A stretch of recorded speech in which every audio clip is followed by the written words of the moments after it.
E não se esqueça de se inscrever aqui no canal dos sócios. E também curtir esse vídeo para não precisar te xingar. Esse ponto dessa reprecificação que aconteceu após Americanas, ele é interessante porque gerou muito medo nas pessoas, mas esse medo trouxe as oportunidades que vocês comentaram. Porque depois que aconteceu a fraude de Americanas, começou a sair um monte de matéria, vídeos no YouTube. Qual será a próxima Americanas? Aí vem lá, empresa com problema, não sei o que, aí veio o Light. Então o que acontece é que o pessoal que está investindo em renda fixa pensa, caramba, Americanas veio, derrubou a cota do meu fundo, vou retirar o dinheiro.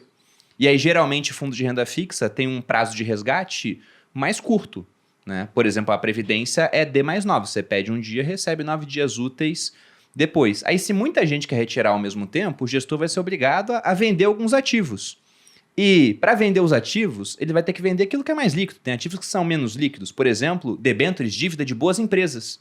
E para vender na pressa, ele vai ter que vender mais barato. Então, quando ele vende mais barato, o retorno prospectivo à frente fica maior. Quem está comprando esse negócio está fazendo um bom negócio. Então, essa reprecificação é muito ruim para quem tem que vender com pressa, é muito bom para quem pode aportar e esperar o longo prazo passar, porque os retornos tendem a ser maiores depois. E quanto a essa questão da pulverização, o pessoal não se dá conta disso quando investe em renda fixa.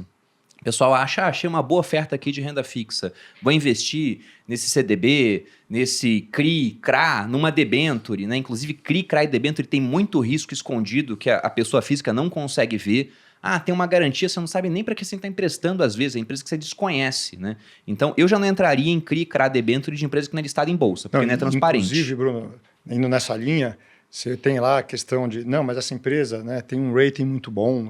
Americanas era AAA. Exatamente. Né? Então, o investidor que não é especializado no assunto, né, ele comprar diretamente um ativo de crédito privado é uma coisa muito complicada. Ele acha que é bom enquanto está rendendo certinho, né? Às vezes tem até marcação mercado e ele não está vendo, da maneira que ele escolheu lá que mostre no app da corretora que ele usa, por exemplo. Só que tem bastante risco escondido. O renda fixa é assim, tá super estável até que se você fez uma escolha errada com muita concentração de patrimônio, você pode perder todo o seu retorno do ano. Renda fixa é emprestar dinheiro para alguém. Então, dando um exemplo, vamos supor que eu tenha 10 mil reais e decido emprestar dinheiro para as pessoas. E estou cobrando 10% ao ano de juros, porque eu sou trouxa, né? Porque eu poderia cobrar mais do que a taxa básica de juros. Mas se eu empresto para 10 pessoas, 9 me pagam os 10%, emprestei 9 mil, recebi 900. Se uma única me dá um calote, veja que eu emprestei para 10 diferentes. Acabou meu retorno no ano. Eu estou negativo no ano. Então, renda fixa, você não quer diversificar. Você quer realmente pulverizar a carteira. Você quer muitos emissores diferentes. E fazer isso sozinho é bem complicado. É melhor fazer via fundo. Aí quando o fundo tem um problema, ele tem uma queda, sim, mas é muito pequena e ele tende a recuperar rapidamente. Agora, se você faz sozinho, poxa, primeiro que a chance de você estar comprando gato por lebre é muito grande, olhando só a taxa de retorno sem saber aquilo que vai acontecer. Se a taxa é muito alta, geralmente há um motivo. Deve ter muito risco por baixo dos panos que você não está vendo. E o Vitor deu um exemplo aqui de um fundo exclusivo, que geralmente é assim, o cara tem muito dinheiro, mais de 10 milhões, para a estrutura do fundo ela vir a compensar, e ele quer investir num fundo só dele, justamente para fugir de imposto. O Gui citou o Come Cotas, é um adiantamento do imposto de renda, que ele é sempre cobrado no final de maio e novembro, numa alíquota de no mínimo 15%. Você, investidor do varejo, quando investe em um fundo de renda fixa, quando investe em um fundo multimercado, vai ter cobrança de imposto de renda 2 vezes ao ano, ainda que você não venda. Em 30 anos, são 60 cobranças de imposto. E o pessoal que é dono de fundo multimercado fala, isso aí não interessa muito não, basta ver a performance, não sei o quê. Só que se esse fundo tivesse a mesma carteira numa previdência, você deixaria de pagar imposto durante todo esse período. Então, previdência é uma solução boa para o cara do varejo. O cara que é muito rico, ele pode falar, não, eu quero um fundo exclusivo só para mim. Geralmente esse pessoal faz o quê? Cria esse fundo e não coloca lá um gestor para selecionar os ativos em si.